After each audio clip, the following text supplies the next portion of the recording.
meeting.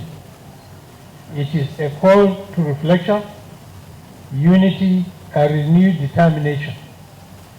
Our party, the PDP, has a proud history as the custodian of democracy and good governance in Nigeria. Once again, the hopes of millions of suffering Nigerians are tied to our collective capacity to build, to reconcile, and to reposition this party ahead of 2027. However, if we are to succeed in 2027, we must embrace three truths. First, on the question of unity and progress, unity is not a mere slogan. Rather, it is the lifeblood of any political organization. Without unity, progress is stunted. Without unity, victory is elusive. Our strength has always been drawn from our diversity, our ability to disagree without division. Once again, rise to that standard. Secondly, the spirit of sacrifice. We must be honest with ourselves. Reclaiming victory in 2027 will demand more than rhetoric. It will demand sacrifice in exchange for the collective interests of the party, and more importantly, the Nigerian people. Our country is bleeding. The masses are suffering. They look up to the PDP to bring succor, to restore hope, and to offer leadership that heals. This burden of expectation should inspire us to give our best and even more for the sake of our nation. Thirdly, reconciliation and inclusion. We know that over time, some of our members, due to one grievance or another, have strayed away from the fold, seeking refuge in self-imposed exile. Today, as elders of the party, we must extend a hand of genuine reconciliation. This does not mean abandoning our principles. Rather, it means applying wisdom and flexibility and how we enforce our rules. We must relax or regulate certain party laws to accommodate genuine interests and reintegrate those who truly desire to return. No political family thrives on endless exclusion. If we are to stand strong in 2027, we must make room for healing and for fresh beginnings. And let me add this to our preparations are already in top gear for forthcoming National Convention in Ibadan, where we will elect new national officers.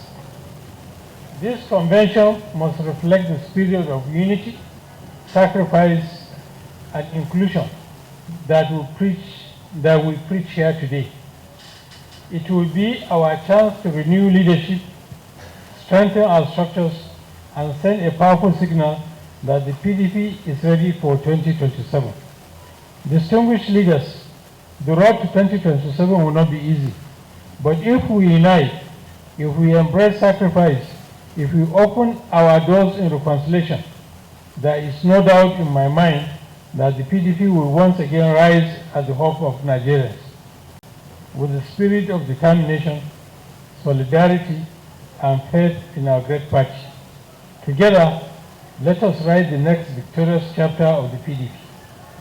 Together, let us march towards 2027 as one united family, ready to restore Nigeria to the path of greatness.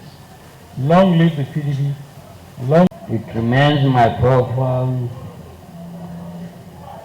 honor to address this distinguished gathering on the NEC meeting today. First, let me sincerely appreciate every one of you who has taken time to be here. In times like this, unity is our strongest message to the nation. That there is a credible, vibrant, and dominant opposition, alive and ready to challenge the misrule of the APC and to offer Nigerians the hope and leadership they deserve. This particular BoT meeting carries special significance.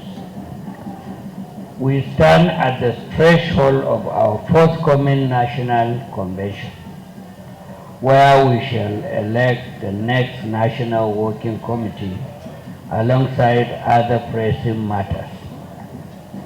This responsibility before us is great, and the choices we make in the coming weeks will determine not only the immediate future of our party, but also the destiny of our nation. We must also pay close attention to the tone of the nation. Recently, the National Assembly has been pushing forward with deliberations on women inclusion in governance. You will recall that the Honorable Speaker of the House of Reps sent a delegation led by the Minister of Women Affairs and the Chairperson of the House Committee on Women Affairs to pay the NWC a visit. Their mission was to engage us on the reserved seats for women bill.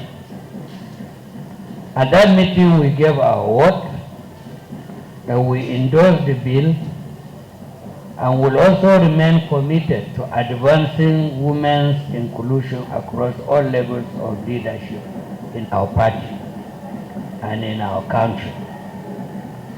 As a party, we are proud that our constitution already enshrines a 35% affirmative action for women.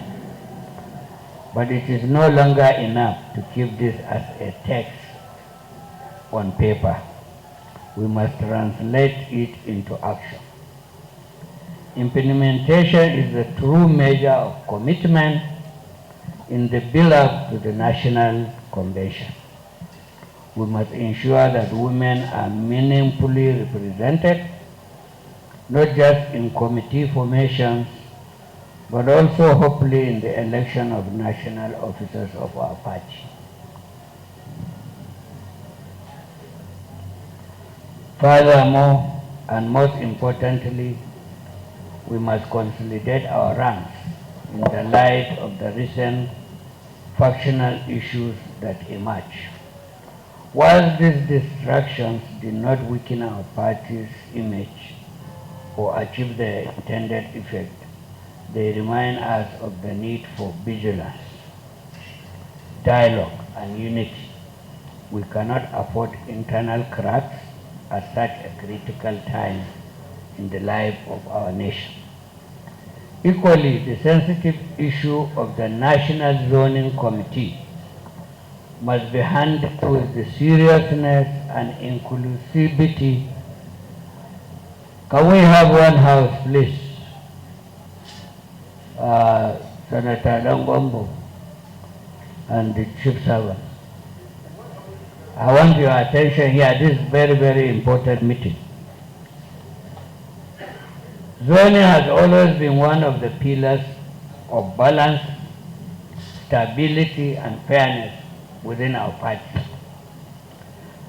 The decisions we take here today will significantly shape the confidence Nigerians place in our internal democratic processes. Distinguished ladies and gentlemen, this meeting provides us with the opportunity to deliberate on all these matters in the spirit of brotherhood, fairness, and patriotism. I trust that our discussion will be frank, our resolution will be firm, and our vision clear. Once again, I thank you for your sacrifice, your commitment, and your faith in the PDP. Thank you.